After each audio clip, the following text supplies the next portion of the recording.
I know you kind of get asked this on a weekly basis now, but with the deep ball in particular, I know you kind of mentioned the fear of underthrowing guys or receivers and having them intercepted. How much of it is a mental hurdle that you have to get over? Is it a case of you've kind of just got the yips when it comes to the deep ball and you're kind of gun shy at all? No, I wouldn't go there. Because I want to complete every ball. I know I haven't done a good job with that, and nobody in history has ever completed every ball. So it's not anything I'm worried about. Statistically, deep balls and how efficient our passing game is. Looking there, makes me happier, and I have no worries about it. It's something we're working on, something that'll happen over time. It's not like we're throwing, a bunch of deep balls during the game. We have a couple opportunities, and obviously it'd be nice to hit those opportunities. But the more we play, the more opportunities we'll have, and we'll continue to work on them. And no doubt that'll be fixed. I'm sorry. Is it fair though to say that this offense might need a few more chunk plays? Because just to take out the margin of error that of 8 play 69, 70-yard drives kind of thing, do you feel like you need to have more chunk plays in this offense to score more points? Well, I think every offense would say that they want more chunk yards and more chunk plays, and obviously those are nice. And we've had opportunities, and I haven't done a good enough job of capitalizing on them. So, it makes things easier for sure, but it's something that you don't want to live and die just by the deep ball and live and die by the chunk play. So, we're trying to take care of business. We're working extremely hard, myself included, and we're going to continue to grind each and every day. Coach said that's part of. Sean said that's still part of your development. It's that you're still just only in your second year. That's you've worked on your intermediate passing, the short passing game. How much do you think that's still part of your growing process? I mean, I'm looking to improve each and every day. I think if you ask any quarterback in the league, they'd say the same thing, that they don't want to become stagnant where they're at. They're always trying to look for ways to improve, and that's no different for myself. Obviously, I know there's a lot to work on, and I know I'm nowhere near where I need to be, nowhere near where I want to be, and where I want to be is probably is higher than where I need to be. I hold myself to a very high standard, and I'm going to continue to work hard, and my goal is to get where I want to be. Josh, I thought the interesting part of your response was, the threat of an interception or an underthrown ball. And where your numbers have come down, I think it's 4 straight for you now without a pick, right? And that's a process I know that you've gone through. Is that connected to that whole process? I mean, are you at a point now where you can just are you overthinking, or can you just react within the scheme of the offense? No, I can definitely react, but the job of the quarterback obviously is to move the ball, put points on the board, and protect the football. At the beginning of the year, I wasn't doing a good enough job of protecting the football. I've made that very important to me, and understanding what that football is and who it represents. There's still some things to clean up as far as running the ball and not fumbling, but that's what I'm very very much so trying to improve on in that aspect. But Coach sat us all down today and said, play fearless. So to have that green light and that confidence from him still, that means a lot. And not saying that I'm going to go out there and be reckless. Those are 2 different terms for a reason. So just being very very aware of what's going on, but not trying to be gun shy about anything. Along those lines, where is that balance for you between being reckless but then also wanting to make those big plays?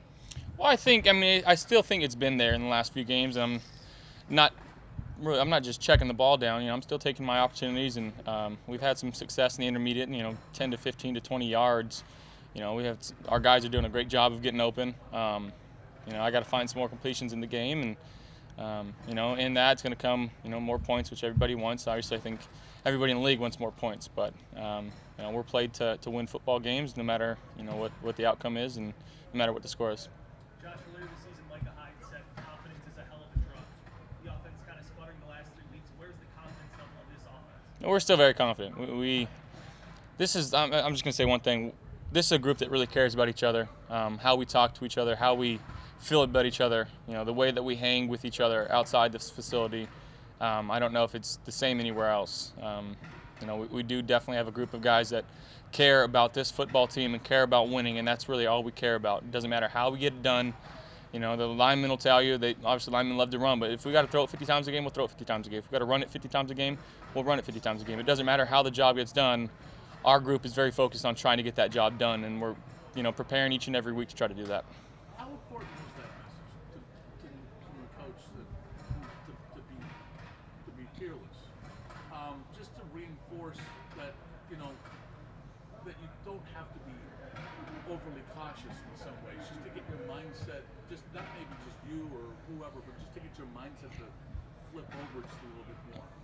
I mean, I don't really think there's a huge change in my mindset of what's going to be. I think I've been playing, very smart football the last few weeks, and I don't think that's going to change. I think I want to be smart with the football, and like I said, there's been opportunities that I haven't hit, and I got to be better on those. But we're 6-3 for a reason, and protecting the football and making sure that we sustain long drives and move the chains on third down, and ultimately when we get in the red zone, we put points up on the board.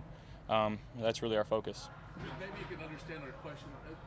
It just we see you completing deep passes at training camp and things like that, and we know you're a strong arm guy, and it's just those questions that are lingering out there saying, why can't he just do it? Why can't he just do it?